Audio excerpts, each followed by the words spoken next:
Seria a realidade percebida uma ilusão? Na verdade, a mente cria a realidade. Ela recebe estímulos sensoriais e interpreta esses estímulos como forma, cor, senso de distância. Nós interagimos com esse mundo e nós acreditamos que esse mundo existe e tem uma realidade fixa, sólida, que transcende a nossa interpretação da realidade pela nossa mente. No entanto, quando a gente investiga a menor partícula que é composto essa matéria, que é o átomo, o que a gente observa? Que o átomo ele é composto de espaço vazio e de energia.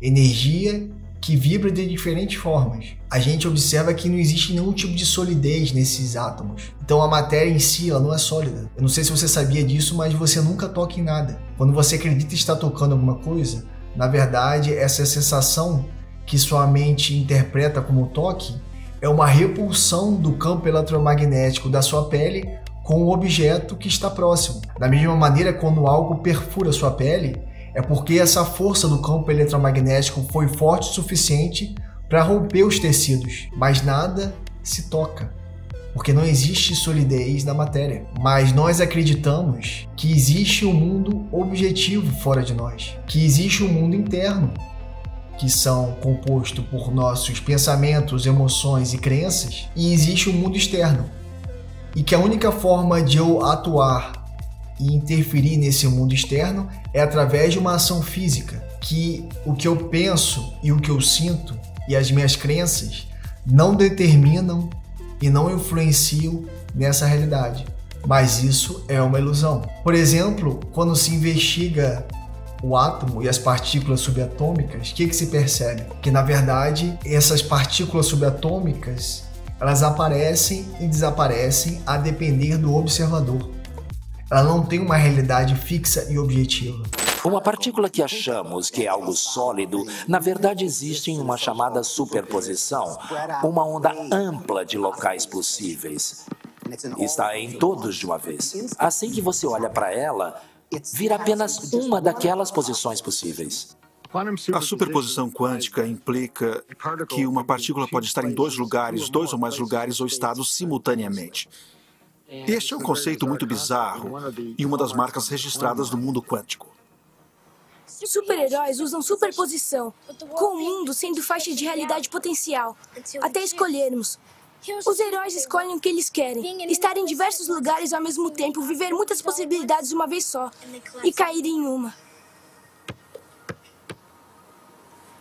A questão é, até onde você quer descer pela toca do coelho?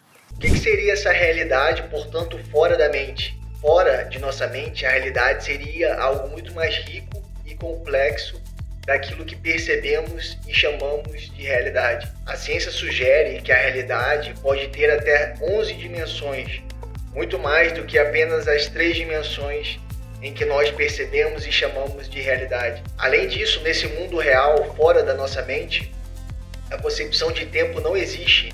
Passado, presente e futuro, tudo ocorre simultaneamente. A concepção de tempo só existe em nossas mentes. É algo fabricado para gerar uma organização dos eventos de nossas vidas. Existem também faixas de cores e sons que nossos sentidos não conseguem captar. Por exemplo, existem cores além do espectro visível, como infravermelho e ultravioleta, e sons em frequência que nossos ouvidos não detectam. Fora da nossa percepção, pode existir realidades paralelas. Nossa mente, ao processar os estímulos sensoriais, cria uma versão simplificada e limitada dessa realidade vasta e multidimensional, uma espécie de tradução que nos permite interagir com o mundo de maneira prática. No entanto, essa interface não é uma cópia exata do que realmente existe. O que está lá fora pode ser algo muito além do que conseguimos imaginar ou compreender. Então a realidade se molda a depender da mente que a percebe. Vivemos em um mundo subjetivo, onde a maneira como percebemos e interagimos com o mundo depende da estrutura mental de cada ser. Um animal que possui uma mente diferente da nossa vai observar e interagir com um mundo diferente. Vai conseguir enxergar cores que a gente não percebe, vai conseguir enxergar partes de uma realidade que para a gente não existe. Se existisse um ser, um extraterrestre, com uma mente capaz de acessar as 11 dimensões, ele perceberia um mundo completamente distinto que o nosso. Mas esse mundo não estaria em nenhum lugar distante. Ele estaria no aqui e agora. No entanto, esse extraterrestre estaria vivendo uma realidade completamente diferente do que a minha. Portanto, toda essa infinita potencialidade da vida existe no presente, só que percebemos apenas uma pequena parte dela, limitada pela nossa mente, que está ajustada para experimentar o mundo em 3 dimensões. No entanto, se a consciência que você é pudesse mudar seu estado mental, expandindo sua percepção, quem sabe poderia vivenciar outras realidades, acessar outras dimensões que estão além do que normalmente percebemos. Isso nos leva a questionar: se a realidade é moldada pela mente, o que mais poderíamos experimentar se pudéssemos alterar ou expandir a maneira como percebemos o mundo? É isso que as tradições espirituais explicam, que a nossa consciência está presa e identificada apenas como sendo esse corpo físico, vivendo esse mundo tridimensional, acreditando que essa é a única realidade. Recebemos desejos desse corpo e estamos inseridos em um sistema social que nos incentiva a ser de uma determinada maneira. Mas tudo isso que percebemos é uma criação da nossa própria consciência, que é capaz de acessar inúmeras outras realidades. Dentro das tradições espirituais, isso é conhecido como planos superiores de existência. Essas realidades que transcendem esse plano físico que percebemos. Talvez seja possível entender melhor se imaginarmos a vida como um jogo de realidade virtual. Dependendo do nível de experiência do jogador, recebemos um headset diferente para experimentar a realidade.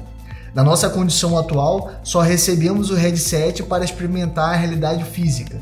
No entanto, à medida que ganhamos experiências e avançamos nesse jogo, podemos desbloquear uma realidade maior e mais plena, acessando outras dimensões que seriam como outras fases desse jogo. Por exemplo, o Advaita Vedanta, o que ele vai falar?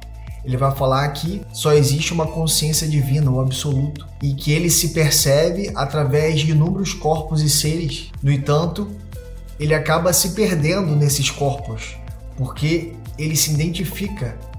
É criado um ego que cria uma entidade própria. Ele acaba acreditando ser apenas esse corpo físico e a partir daí ele se desconecta com a essência de quem ele verdadeiramente é. Então, a prática e a jornada espiritual é você realizar esse trabalho de reconhecer que o mundo ao seu redor é ilusório, porque você não é apenas esse corpo físico, você não é apenas esse personagem. Você está experimentando essa realidade como esse personagem, mas a sua real essência transcende a tudo isso. Que você não tem só esse corpo físico. Por exemplo, as doutrinas espirituais, como a teosofia, ela vai falar que nós temos 7 outros corpos. A yoga vai falar que nós temos 5 outras camadas para perceber realidades mais sutis, realidades espirituais. Que a partir do momento que você começa a reconhecer a verdade e começa a se purificar e se conectar com quem você é de verdade, você começa a acessar essas outras realidades, esses planos e mundos superiores. Mas tudo isso é feito através do trabalho interior, através de um domínio da mente, através da mudança dos seus pensamentos, das suas emoções, das suas crenças. É uma transformação interna que a gente tem que fazer para conseguir acessar e expressar verdadeiramente esse nosso ser. A Cabala tem um outro entendimento sobre a realidade de uma forma muito interessante. A Cabala vai dizer exatamente essa mesma coisa, que o mundo que é percebido é uma ilusão, que na verdade só existe criador e criatura, que na verdade o criador coloca as experiências para a criatura, para que a criatura de forma gradual consiga purificar o seu ego, mudar seus pensamentos e suas emoções e sua interpretação perante a realidade, até com que ela consiga ir se purificando e mudando essa natureza de egoísta para altruísta, para que ela consiga atingir a equivalência de forma com o Criador e se tornar um com Ele. E na Cabala vai dizer que nós estamos no plano físico, que é o Malchut, e nós temos que ascender espiritualmente com essa purificação interior. A partir do momento que a gente vai reconhecendo essa verdade e dominando a nossa mente, e mudando a nossa natureza, mudando nossas crenças, a nossa forma de interagir, interpretar a realidade, mais a gente consegue acessar essa verdade. E a gente vai se transformando e transformando a nossa realidade. Porque a nossa mente é como se fosse um rádio, que a gente consegue acessar estações da realidade. A realidade ela não é fixa e objetiva. Dependendo do nosso estado mental, a gente consegue acessar realidades superiores ou realidades mais densas, infernais. Porque o céu e o inferno são estados mentais. Então, quando começa a vir aqueles pensamentos e a gente se identifica com esses pensamentos negativos, a gente muda o nosso estado mental para um estado mental mais negativo. E todo o nosso ser começa a vibrar de uma forma mais densa e a gente automaticamente se distancia dessa essência de quem nós somos, dessa fonte divina. Por isso que você ter domínio da sua mente e do seu estado mental é tão importante. Essa técnica da transmutação mental é você ser capaz de conseguir se conectar com essa verdade de quem você realmente é. Apesar de estar aqui nessa realidade, você atrelar o seu ser a essa sua essência interior, quando você consegue silenciar a mente e se conectar ao momento presente. Ao fazer isso, você vai aumentando a sua frequência até você conseguir acessar essa frequência mais elevada, que é essa frequência divina. E você se torna um com a totalidade. Você simplesmente remove essa máscara do ego, essa ilusão com a qual você acreditou ser esse personagem isolado, fraco, separado, que você acreditou ser que seus pensamentos e emoções não interferem na realidade, mas é tudo uma grande ilusão. Nesse canal, eu vou ter como foco passar esse tipo de conhecimento. Vai ser um canal voltado para a prática, para que a gente consiga reconhecer essa nossa verdadeira essência e se conectar com quem nós somos verdadeiramente e para que a gente consiga viver uma vida mais plena e realizada. Porque o único modo de ser realmente feliz é quando a gente consegue acessar essa verdade. Na ilusão, na mentira, não há felicidade. Não tem como ser feliz simplesmente buscando essa felicidade fora de si, porque é algo ilusório. Tudo que nós queremos são estados mentais positivos. E a única forma de você ter esses estados mentais positivos de plenitude, de paz, de realização, é quando você consegue silenciar a mente, na ausência de pensamento. É mais ou menos isso que eu queria falar nesse vídeo e obrigado por assistir. Até a próxima.